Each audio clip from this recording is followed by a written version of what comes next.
So here's something I discovered when after I pulled the engine out, I started to tear it down. I noticed that the harmonic balancer is jammed right up against the timing cover on both sides, and you see this gap. This whole harmonic balancer is sort of self-destructing. I believe that's the rubber layer, and you can see my attempts to put a bunch of different timing marks on here. I could never get it right. I think it was just moving all around on me.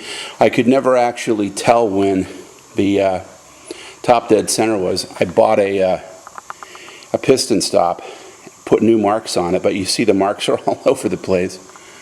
So I would imagine that was one of the banging noises I would hear, was the banging. You can see maybe right there the scraping. So another good reason. That's just one of the problems this engine has. I certainly hear lifters clattering all the time, and there was a lot of low pressure in this. I'd idle, it had no oil pressure at all, so I put a high volume oil pump in it, which I think is just a oil pump from a big block Chevy. Big block Chevy, big boy. Toy boat. Big black rubber baby buggy bumper. But that didn't help. That just gave me more pressure, but there was still clattering and banging. So my guess is the engine's basically just worn out. So onward and downward with this thing. Okay, so here we are. The engine's out, and I'm getting ready to lower this onto the wooden cradle that comes with the new engine.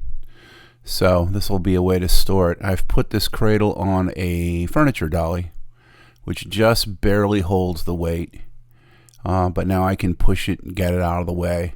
I sold this engine on eBay months ago to a guy who he's using as a drag racing spare engine. It's a 4-bolt main. I think they like the 4-bolt main engines.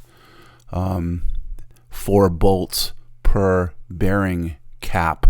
So each of the bearings for the crankshaft has 4 bolts holding it instead of 2. So I'm getting it out of the way. I'm lifting it up to clean under it. Boy, you're going to get a lot of mess when you take an engine out. You're going to have coolant all over the floor, oil on the floor, automatic trans fluid. Everything just gets everywhere. So make sure you've got a big bag of oil absorbent. The kitty litter. Oh, I'm getting ready to put the harmonic balancer on, and you got to have this tool to do it.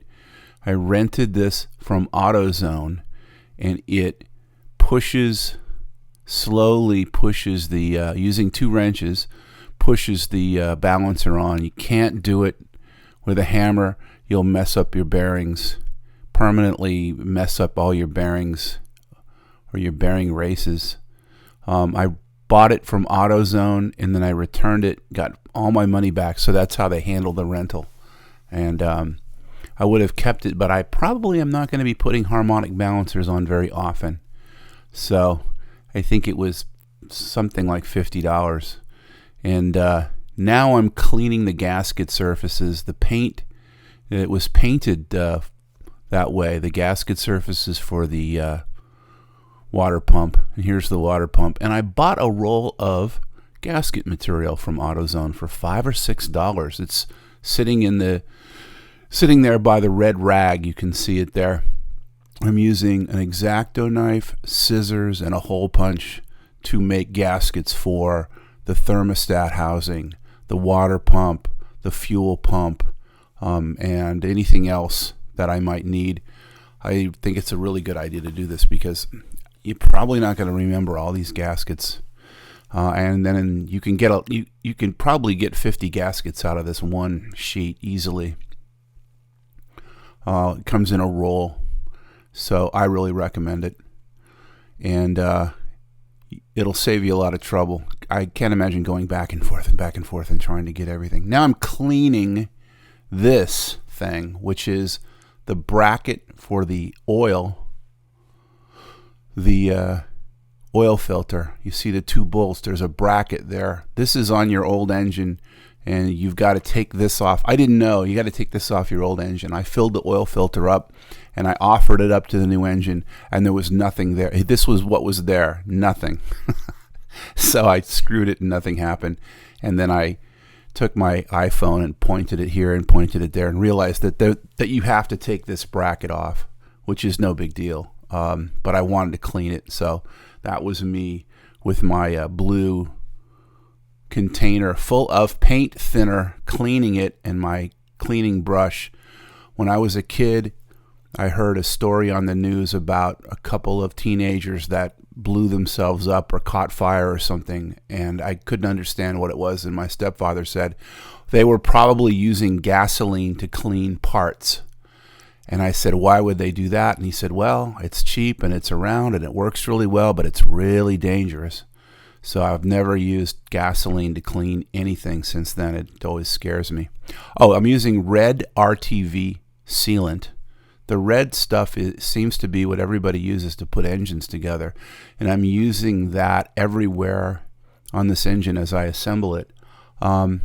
I'm using a very thin coating of it on either side of the gasket, the gaskets that I put in to seal. You don't want to put a lot on, because then you get globs floating around in your coolant and in your oil, and because it just kind of gets, there's too much of it. So use a very thin coat. That's what they tell you. This is me putting in the fuel pump on that side, and in the future I'm going to get the camera closer. Probably going to just use my high definition camera instead of the GoPro. I think it's just an easier, more straightforward way to do it. And now I am cleaning the exhaust ports. This engine, they paint everything like this, so I'm using a small wood chisel to clean the ports.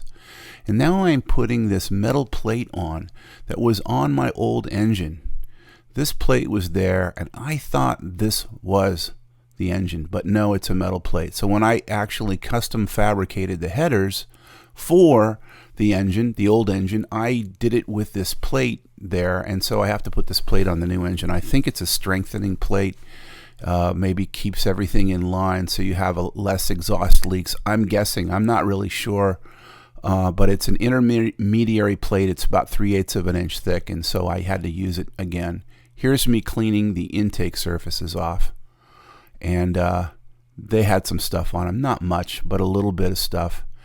The next day I come back, and I'm going to put the red RTV sealant on either side of the gasket where the water, the coolant comes through these ports. Everything else is an exhaust or an intake. There's an exhaust in the middle. Also, I use the red RTV sealant at either end of the manifold, the intake manifold. That's what everybody says to do. And then this is me putting RTV sealant on all the bolts that hold the intake manifold in. I also bought a 3/8, maybe this is a quarter, I'll have to look at it, torque wrench. So I could torque all these bolts, bring them all up in an X pattern starting at the center and working your way out. I think you do it in like 3 passes, increasing it by 20 foot-pounds or something, either each time. Oh, there's the thermostat, and I'm using just a very thin coat of RTV on both sides of the gasket, and then the intake or the thermostat housing goes on. And doing it this way, I didn't get much squeeze out at all, but I feel like I got a very good seal. Somewhere on here, I'm taking bolts out to put a bracket back on for the throttle. That should be coming up here any moment now. I realize, oh, and what I did, here it goes. What I did was I took all the parts off, laid them all out on a big table over there on the right, you can see. So I knew what was coming next.